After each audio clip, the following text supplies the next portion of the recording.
Hello, snowboarders of the internet.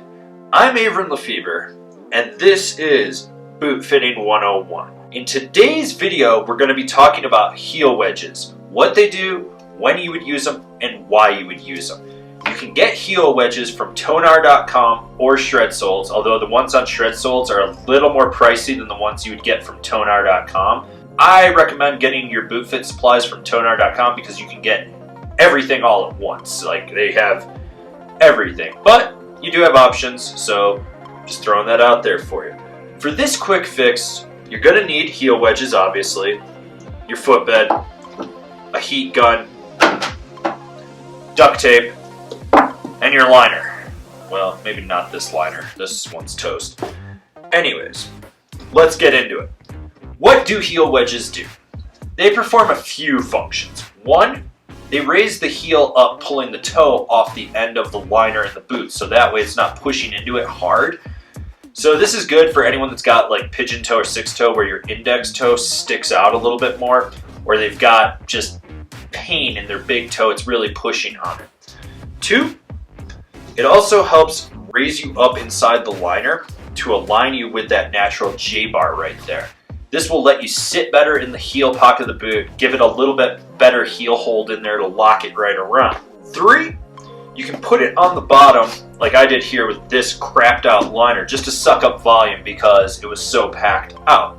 The other thing that this does by putting it on the bottom of the liner is it raises the liner up and everything in case the internal harness of the boot where you tighten it locks in over the ankle, creating pressure point. Basically, it's just a better way to get more comfort out of the fit of the boot. Now, frankly, I think using this to suck up volume is a bad idea, but if you're just trying to squeeze a couple extra weeks out of your boots, it's the end of the season, you're riding 200 days, you're reviewing a ton of product, and you just got to push the lifespan of your boot, go for it.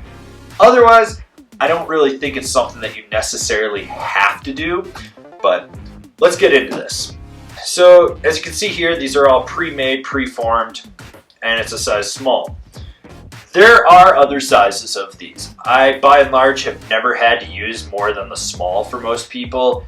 Occasionally, I have to cut a Bontex board underneath this and just raise it a little bit more, but that's more of a boot fitting 201, and this is boot fitting 101. So, if you do need to trim them, they are foam. You can cut them with a razor knife and just get it to trim it down a little bit, but these seem to be pretty stock and they match up perfectly well to the actual shape of the liner, so you shouldn't have to do any trimming. But when we do the boot fitting 201 series, I will show you guys how to grind stuff down and how to get really aggressive with your boot. So first things first, you're going to need your liner, and what you want to do is reach in, pull that insole out. If it's a stock insole, just fucking throw that thing away. Just get rid of it. You don't want it. It's a piece of crap. You want to make sure you have the left heel wedge for the left liner. What you're going to do is put it down in and really push it back into that heel pocket. Just get it right in there. Make sure it locks in. Now, if it's not staying, you can put a little duct tape in a loop underneath it and just lock it in that way. And then you're going to take the left footbed, and you're going to put it in there, slide it all the way in, push it down, and make sure it's right on top of that heel wedge. You're going to probably see the bottom of the liner pop out a little bit. Don't worry about that. That's not a big deal. Heat molding later will fix any of those issues. And then it's going to be in there. And what that's going to do is raise the heel up right there so your ankle bone sits better inside the JBar. It's also going to pull the toes ever so slightly back because your foot is now elevated in there. So it's going to alleviate some of the pressure on the toes at the end of the liner. And that's it. After that, I mean, shove it back in the boot, you're good to go. Okay, so let's say you need to suck up some volume inside your boot because it's packed out, or you just have a really, really gnarly issue with your internal harness, just putting pressure points on your foot, and you need to raise that ankle up, but you need to raise the whole JBar, the liner, everything. That's when you're going to put it on the outside. And so to do that, you're going to take the left with the left, right with the right, put it like this. You're going to peel off some duct tape, which you can find on the aisle of your Home Depot right next to the rope and tarps. So if you ever need to dispose of a body, you can also do that. And literally, you are just going to tape it to the liner. Now, I'm only putting one piece on here just to show you guys that it's very easy. But if you're going to get really aggressive, I recommend putting multiple layers on it like I did here, where you're just covering the whole thing.